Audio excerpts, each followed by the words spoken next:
Buenas a todos, soy Carlos Rodríguez, estudiante de Derecho, y en esta oportunidad vamos a tratar un tanto el tema del derecho procesal. Como es una temática muy extensa, lo voy a hacer dividido en varias sesiones de forma muy breve y pues sin más que decir, comencemos.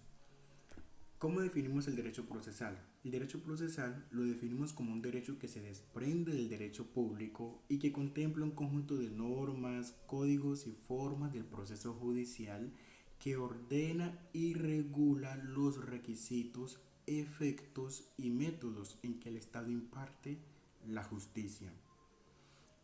Es decir, que el derecho procesal consagra una serie de normas de obligatorio cumplimiento que regulan el proceso jurisdiccional de forma integral. Es decir, que el Estado, a través de su capacidad o su función de administrar justicia, va a regular el proceso y a través de las normas procesales, que estas, aparte de determinar cómo, cuándo y por qué se deben de aplicarse a un caso en concreto, también dicta las competencias y funciones que tienen las partes intervinientes dentro del proceso y cuya finalidad es dar una solución al litigio. En algo no muy importante, pero que creo que vale la pena resaltar, es la diferencia entre proceso y procedimiento. Ya, desde el punto de vista teórico, se define como un conjunto de actividades ordenadas para el desenvolvimiento de la actividad jurisdiccional y que es una relación jurídica porque vincula a los sujetos que intervienen en él. Y por otro lado, el procedimiento como un conjunto de datos cumplidos por las partes, que son los terceros, el juez, y las partes demandantes y demandantes, conforme a un orden establecido por la ley. Entonces, sencillamente, el proceso son actos o actividades sucesorias que se llevan a cabo de manera más general, cuya finalidad es llegar a un fin. ¿Y cuál es ese fin en el derecho procesal? Solucionar el conflicto. Mientras que el procedimiento viene siendo actividades específicas como todas las tareas que cumplen las partes dentro del proceso y que a su vez esas tareas que se llevan también de forma sucesorias constituyen el proceso mismo. Dentro del derecho procesal siempre catalogamos, digamos, por un lado a las normas procesales de las normas sustantivas. ¿Por qué? Primero, el derecho material, las normas sustanciales o sustantivas son las que consagran nuestros derechos y obligaciones, facultades y deberes y que originan unas sanciones a quienes incurren en su incumplimiento. Estas son las normas sustanciales o sustantivas, el derecho material. Y por otro lado, pues tenemos al derecho procesal o normas procesales que establecen la forma de la actividad jurisdiccional del Estado, cuya finalidad es la realización de esos derechos que están catalogados en las normas sustantivas o sustanciales. Entre estas existe una relación simbiótica porque sencillamente si tenemos, no podemos tener solamente derecho material sin saber cómo lo vamos a aplicar, cómo vamos a regir, digamos, esas o aplicar esas sanciones a quienes infrinjan los preceptos normativos que están en nuestro bloque u ordenamiento jurídico. Y por otro lado, pues el derecho procesal solo, pues no es nada.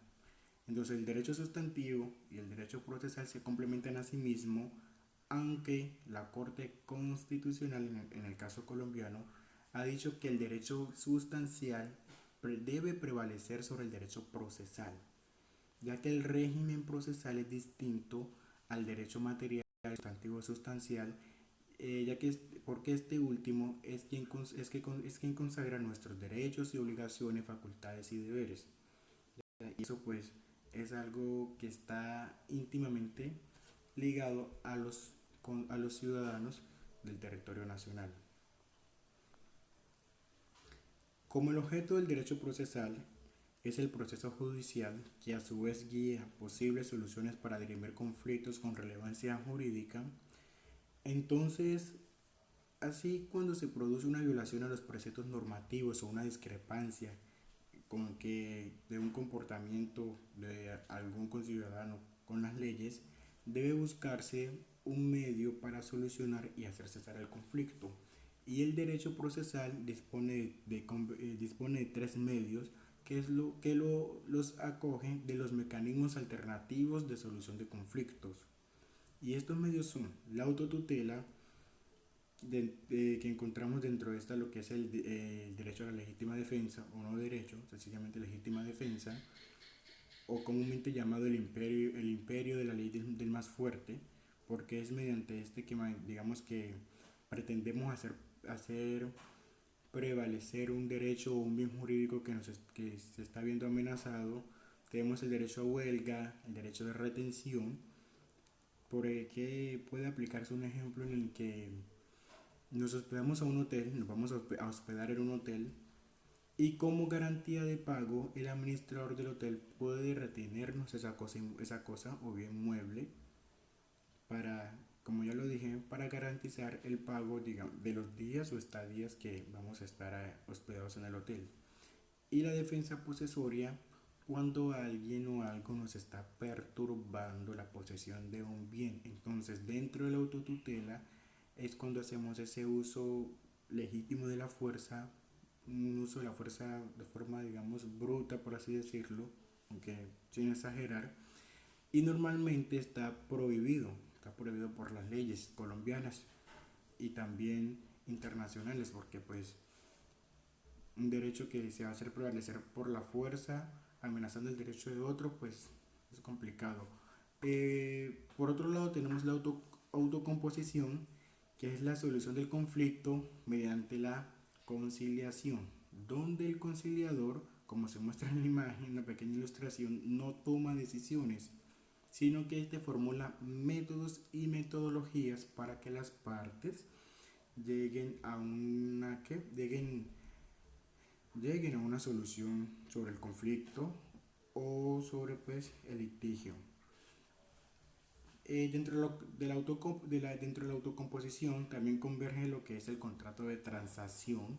Como ya sabemos, pues las obligaciones cuando se crean obligaciones de solución sobre el litigio y estas a su vez prestan cosa juzgada y mérito ejecutivo, y el término de allanamiento, cuando pues el demandado acepta las pretensiones del demandante. Y cabe decir que estos dos últimos métodos, que son el contrato de transacción como el allanamiento civil, son unilaterales. Y finalmente tenemos la heterocomposición, que se da cuando un tercero resuelve el conflicto, un tercero que no sea ninguna de las partes resuelve un conflicto, y ejemplo de esto son los procesos jurisdiccionales y arbitrales, cuya decisión que toma el tercero se impone a voluntad de las partes. Es decir, esto se da por ejemplo en los casos de audiencias de conciliación. Entonces, una vez el juez ha escuchado a las partes, decide pues quien tiene la razón, o sencillamente dentro de sus inferencias lógicas que haga, toma la decisión y se impone pese a la voluntad de las partes. Entonces, digamos que aquí hemos abordado un tanto lo que es el derecho procesal en sus nociones generales, y espero pues que nos podamos seguir viendo y que esto vaya poco a poco creciendo en nuestros conocimientos sobre el tema del derecho. Muchas gracias.